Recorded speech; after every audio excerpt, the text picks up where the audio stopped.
इन दिनों कांग्रेसी विधायक नीरज शर्मा का एक बयान तेज़ी से वायरल हो रहा है और इस बारे में बात करने के लिए हमारे साथ खुद नीरज शर्मा मौजूद हैं।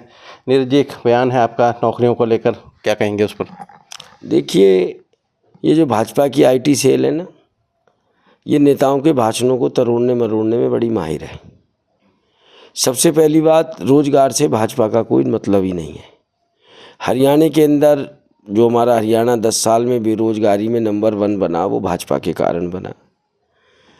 उसके बाद जब कोरोना में मजदूर पलायन कर रहे थे तो ये भ्रष्ट भाजपा सरकार कहाँ थी।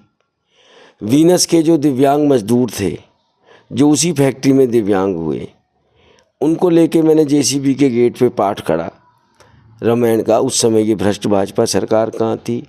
और मेरे बयान को जिस तरीके से तरोड़ मरोड़ के पेश किया, मुझे बड़ी तकलीफ़ हुई है इस बात की। मैं आपसे कहना चाहता हूँ, पहली बात तो 10 साल में भाजपा के राज में कोई भर्ती हुई नहीं। इनके भर्ती दफ्तरों से करोड़ों रुपए पकड़े गए। हर पेपर लीक हुए, जो भी पेपर हुए, पेपर लीक के भेंट चढ़ गए। उसके अलावा जो भर्ती भी हुई तो गुजरात से ला के भर्ती कर दी है हरियाणा में। हमारी ग्रामीण आंचल में मीटिंग चल रही थी, मैं लोगों को समझा रहा था, क्योंकि मैं कांग्रेस पार्टी के चुनाव घोषणा पत्र का सदस्य भी था। मुझे पता था कि हमारी पार्टी ने 2 लाख नौकरियों की गारंटी देनी है और कल हमारी पार्टी ने लिखित में दी है। हुड्डा साहब और हमारे पीसीसी प्रेसिडेंट के साइन है उस पर कि हरियाणा में 2 लाख सरकारी नौकरी दी जाएंगी। लगभग 1.25 करोड़ वोट हैं हमारे हरियाणा के अंदर और 1 करोड़ वोट पोल होना है लगभग। तो भाई साहब, 2 लाख को आप 50 से गुणा करोगे तो 1 करोड़ वोट ही तो हो गई। हालांकि मेरा रेशो तो बड़ा कमज़ोर है कि भाई 50 पे क्यों, 10 वोट पे एक नौकरी होनी चाहिए। और दूसरा, मैं लोगों को ये समझा रहा था कि भी हरियाणा की जनता क्या चाहती है कि हमारे राज्य में 2 लाख भर्ती हों तो गुजरात से लाके भर्ती कर दें हम लोग। हम चाहेंगे हमारे हरियाणा के लोग भर्ती हों, मेरे NIT 86 के लोग भर्ती हों, मेरे ग्रामीण आंचल के लोग भर्ती हों, मेरे फरीदाबाद के लोग भर्ती हों, हमारे हरियाणा से लोग भर्ती हों। आप भी हरियाणा से ताल्लुक़ रखते हैं, आप भी नहीं चाहेंगे कि गुजरात से लोग आके भर्ती हों? भाई, हमारे हरियाणा वालों की नौकरी हरियाणा वालों का पहले होना चाहिए जो हरियाणा में लोग रह रहे। यही मेरा बयान था, मैं आज भी कायम हूँ इस पर। अब सवाल यहाँ ये उठता है कि क्या वोट से नौकरी दी जाएगी? ये भर्ती बोर्ड किस लिए है, जो SSC है या HPSC है, ये फिर किस काम के लिए? नहीं, मैंने ये तो नहीं कहा कि कांग्रेस को वोट दोगे तो नौकरी मिलेगी। ये तो आपने कहा ना। नहीं, पूरा बयान पढ़िए, वही मैं कह रहा हूँ। मैंने ये कहा, वो गाँवों में बैठे थे, पूरी सरदारी कहने लगी कि पंडित जी 2 लाख नौकरी मिलेंगी तो क्या कोटा बटेगा। तो 1 करोड़ वोट पड़नी है और वो 1 करोड़ तो सबको ही मिलनी है। ऐसा तो नहीं है 1 करोड़ सिर्फ कांग्रेस पार्टी को मिलनी है। मैंने तो टोटल वोट पोल का बताया सिस्टम। और 2 लाख नौकरी हम देंगे तो 50 वोट पे तो हो गई। चाहे वो 50 वोट बीजेपी के पास जाएं, चाहे कांग्रेस के पास जाएं, चाहे INLD के पास जाएं, चाहे बसपा के पास जाएं, चाहे आम आदमी के पास जाएं, मैं 50 वोटर हरियाणा के, उन पर 1 नौकरी मिलेगी। और मैं चाहता हूँ हरियाणा के लोगों की नौकरी मिले। आज भी कायम हूँ अपने बयान पे, क्योंकि आप बड़ा बार मुद्दा उठा चुके हैं कि NIT के 86 के विकास का, कि यहाँ बीजेपी का विधायक नहीं है इसलिए विकास नहीं हुआ। तो फिर वही बात कहीं ऐसी नहीं है कि जब कांग्रेस को वोट मिलेगी तभी नौकरी होगी? नहीं, देखिए, इस सरकार ने कहा हमने मेरिट पे नौकरी दी, मेरिट पे नौकरी दी। भाई साहब, मेरी विधानसभा से 3 बच्चे UPSC क्लियर करके गए हैं। 3 बच्चे UPSC क्लियर करके गए हैं। एक तो बिल्कुल मेरी 2 गली छोड़ के बच्चा विनय तोमर IAS बना। किरण बढ़ाना पाली गांव से, झाड़ सैंतली से आकाश। अब 10 साल का रिकॉर्ड तोड़ लो, हमारी NIT 86 से कितनी भर्ती हुई है। सारी मेरिट ही खत्म हो गई बीजेपी के राज में। मेरी विधानसभा के अंदर ऐसी कौन सी मेरिट थी? ये गुजरातियों की कहाँ से मेरिट आ रही है?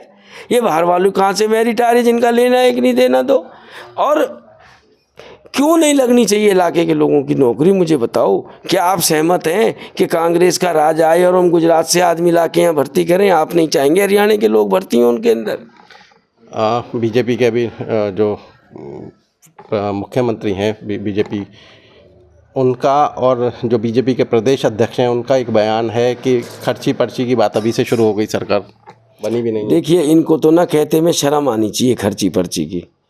और बड़ौली जी तो मेरे साथ विधायक रहे हैं। चलो, नायब सैनी जी का तो विधानसभा का हमारी टर्म में कुछ घंटे का तजुर्बा है।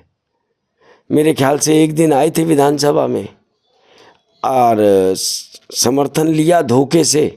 आज हमने कहा था विधानसभा में, ये निर्दलीय विधायक है, इनको हम शेर कहते हैं, बेचारों को शेरू मत बना देना।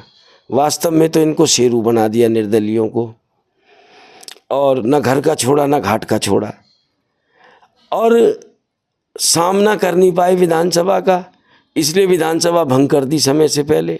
सेशन बुला लेते, कौन सी आफत आ रही थी। नायब सैनी जी चंद घंटे के लिए आए हैं, मैं आपकी जानकारी दुरुस्त कर दूं। भाजपा को शर्म आनी चाहिए पर्ची खर्ची की बात करते हुए में। हमारे यहाँ डबुआ सब्जी मंडी है, जो सबसे गरीब तबका है ना, समाज का सबसे गरीब तबका, उसको सब्जी के फड़ अलॉट होने थे। फड़ क्या होते हैं? जो ये मेज है ना, मेज, इतनी जगह मिलती है दरी बिछाने की कि गरीब आदमी अपना 1000-2000 की सब्जी भाजी ले ले, तराजू बट्टा रख के खड़े होके सब्जी मंडी में उस फड़ पे सामान बेच ले, अपने परिवार का जीवन यापन कर ले। और वो ज़्यादातर फड़ किसको मिलते हैं? हमारी विधवा बहनें हैं, बहुत गरीब लोग हैं, दिव्यांग हैं, अपंग हैं। इन्होंने वो डबुआ सब्जी मंडी के फड़ अपने चहेतों को बांट दिए। नहीं तो वीडियोग्राफी दिखा दें, आज 750 फड़ बांटे। किसको बांटे? जो इनके एमिनेंट पर्सन हैं, जो बीजेपी ने बनाए हैं एमिनेंट पर्सन, भाजपा समिति के अध्यक्ष, भाजपा के पार्षद, भाजपा के ग्रीवेंस कमेटी के मेंबर, ऐसे ऐसे लोग, भाजपा के नेता जिनकी शादियों में बैठे हैं, जिनके बच्चों को मर्सिडीज मिल रही है शादी में दहेज में। और आपके चैनल के माध्यम से मैं कहना चाहूँगा कि हे परमपिता परमात्मा, जो मर्सिडीज और BMW वालों ने फड़ लिए हैं, उनकी ऐसी सुनना, मेरी राम कथा का ऐसा प्रसाद देना, वो हकीकत में सब्जी बेचें। वो तो उन गरीबों का हक खा गए। ये पर्ची खर्ची की बात करते हैं। और जब से हरियाणा बना है, उसके अंदर भ्रष्टाचार हुआ। मैंने एक कागज़ दिखाए, विधानसभा की कमेटी बनी है उसके अंदर। आज तक हरियाणा में विधानसभा की किसी घोटाले की जांच के लिए कमेटी नहीं बनी।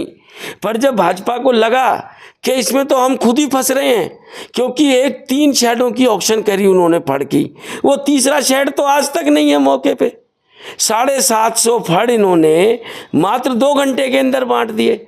जबकि एक पर्ची डलनी थी अलॉटी की, एक पर्ची डलनी थी उसमें से 21 की निकलेगी, एक आदमी बाहर से मंगाना था। भाई 30 सेकंड भी आप लगाते एक पर्ची निकालने में, तो 350 मिनट चाहिए थे आपको इस सारे काम को करने के लिए। और ये पर्ची खर्ची की बात करते हैं, इनको डूब के मर जाना चाहिए। बड़ौली जी को मालूम है, तकरीबन 3 साल हो गए उस कमेटी को बने, आज तक वो कमेटी जांच नहीं कर पाई। फिर से उसी मुद्दे पर आते हैं, आपके बयान पे, क्योंकि आपके बयान से मिलता जुलता ही एक बयान शमशेर सिंह गोगी ने भी दिया है। उन्होंने कहा सरकार बनेगी तो अपने रिश्तेदारों को देंगे, अपने करीबियों को देंगे। देखिए, मैंने गोगी जी का बयान देखा नहीं है और मैं उस पर कोई टिप्पणी करना भी नहीं चाहूँगा। तो आप अपने बयान पे कायम हो? हाँ, मैं कायम हूँ। कमाल कर रहे हो, 50 वोट। मैं तो कहूँ हरियाणा में जितनी टोटल वोट पोल हो रही हैं, 10 वोट पे एक नौकरी होनी चाहिए। ज़्यादा से ज़्यादा हरियाणा के लोगों की भर्ती होनी चाहिए, हरियाणा में रहने वाले लोगों की भर्ती होनी चाहिए। मैं गुजरातियों को नौकरी देने के खिलाफ हूँ। आप इतनी सारी भर्तियों की बात कर रहे हैं, पीछे देखा भी गया कि नगर निगम में कर्मचारियों की तनख्वाहें तक नहीं बटी। देखिए, नगर निगम कंगाल नहीं है। आपने बहुत अच्छी बात छेड़ी, आपको पता भी है, आपने चलाया भी है अपने चैनल पे कई बार। 54 दिन नीरज शर्मा नंगे पैर क्यों रहा? 200 करोड़ का घोटाला था ना। ये मैं इल्ज़ाम नहीं लगाया मैंने, ये CAG का पैरा था। CAG को कांग्रेस पार्टी की प्रवक्ता नहीं है, भारत सरकार की एजेंसी है। हमारी सेंटर में सरकार भी नहीं है, सरकार भी भाजपा की है। FIR भी इसी सरकार ने दर्ज करी है, गिरफ्तारी भी सरकार ने करी है। गरीब आदमी 100 रुपये चुरा ले किसी के और 1-1.5 किलो आटा लेके अपने बच्चों के लिए रोटी बनवाने चला जाए किसी तंदूर पे, पता है पुलिस किस किस को गिरफ्तार करेगी? उस आटे वाले को जिसके यहाँ से आटा खरीदा गया है। आटे वाले से कहेगा तू गेहूँ कहाँ से लाया है, उसको भी चोरी में शामिल कर लेगी। जिस तंदूर पे उसने रोटी बनवाई है उस तंदूरिये को गिरफ्तार करेगी। वो जहाँ से तंदूर में लकड़ी डाल के लाया उसको गिरफ्तार करेगी।